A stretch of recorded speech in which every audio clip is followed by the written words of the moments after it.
আমার মেয়েটা অত্যন্ত মেধাবী ছিল।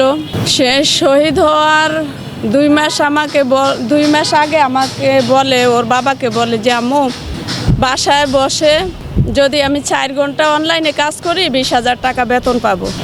তো আমি বলছি আচ্ছা ঠিক আছে, তো তোমার বাবাকে আমি জানাই।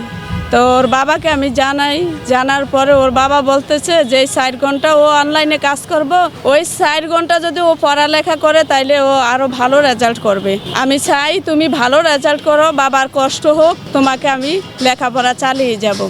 মেয়ে বলে ইনশাল্লাহ বাবা, আমি এমন পড়ালেখা করব, এমন রেজাল্ট করব, আমার উসিলায় তোমাদেরকে চিনবে, দেশের মানুষ তোমাদেরকে চিনবে আমার উসিলায়। আসলে সত্যি, এখন আমাকে যেই কল দেয় আমাকে বলে, বাংলাদেশে থেকে যেখান থেকে আমাকে কল আসে, বলে না শহীদ নাইমা সুলতানার মা, আপনি কি শহীদ নাইমা সুলতানার মা? আমাকে সবাই চিনে এক নামে, শহীদ নাইমা সুলতানার মা। দীর্ঘ আজ কত মাস হয়ে গেল আমার মেয়ে দুনিয়াতে নাই, কিন্তু এখনো তার হত্যাকারীরা ঘুরে বেড়ায়, তারা এখনো মুক্ত। আর এদিক দিয়ে আমরা শোকের কষ্টে বিধ্বস্ত।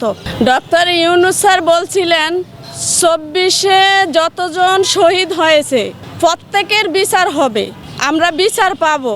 কিন্তু এখন দেখছি যে সবাই নীরবতা পালন করছে।